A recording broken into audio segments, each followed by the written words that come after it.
Welcome to summer! I hope you're enjoying all the sunny weather, and for my friends in the south, you have my sympathies. I started this summer on a high point. For those of you who joined me in the Rose read-along, thank you. I had fun reading it alongside all of you. If you missed it, don't worry. I had so much fun with this read-along that I will be doing another one in the future. I promise to announce it in advance. While we were busy reading How to Play the Game of Love, I was finishing up my next book. Smack in the middle of writing this book, I developed the disability in my wrists, so I think it's fair to say that this was the most challenging book for me to write yet. And because it took me so long to develop and it still needs to go through editing, I don't have a release date yet. But I'm very excited to have finished it. Now that the book is off to my editor, I can turn my attention to a new project. I'll keep mum about that new project for the moment, but let me tell you about the one I just finished. It's called The Price of Temptation, and it started life as Pride and Prejudice if Darcy was a con artist and Lizzie was a jewel thief.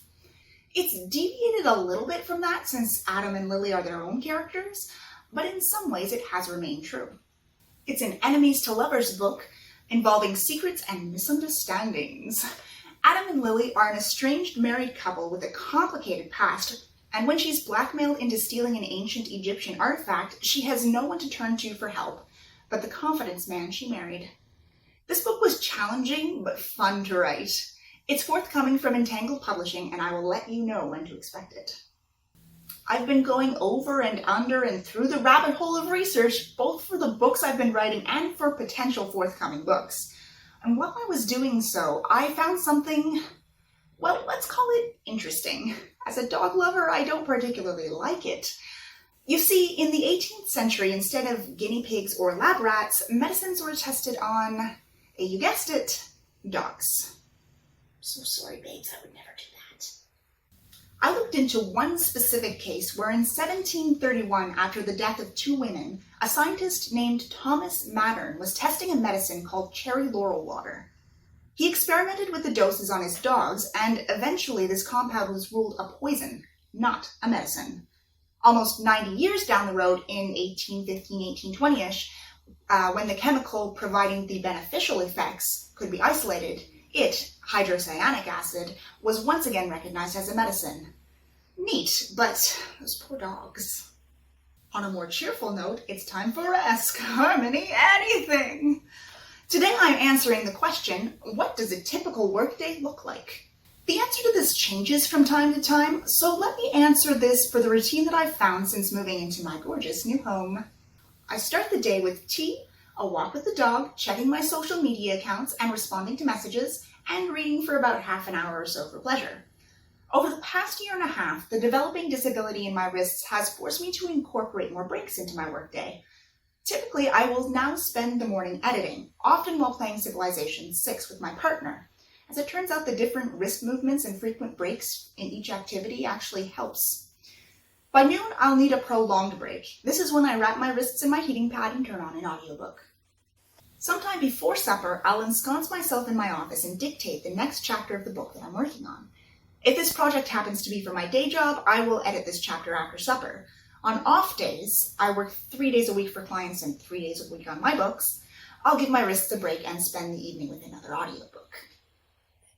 Although my evening reading is often for pleasure, I can't help it, I love books.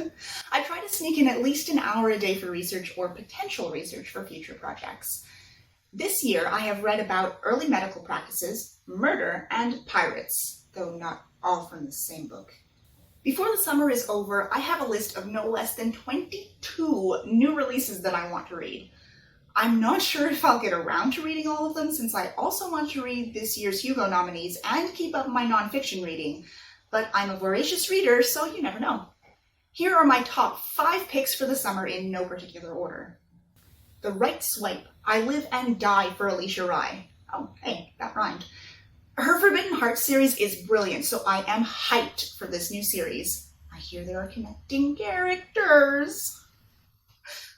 A Little Light Mischief. Although I've bought other SEBASTIAN books, this will be the first one I actually read, since the other ones I have in ebook and I just can't read that much by hand anymore.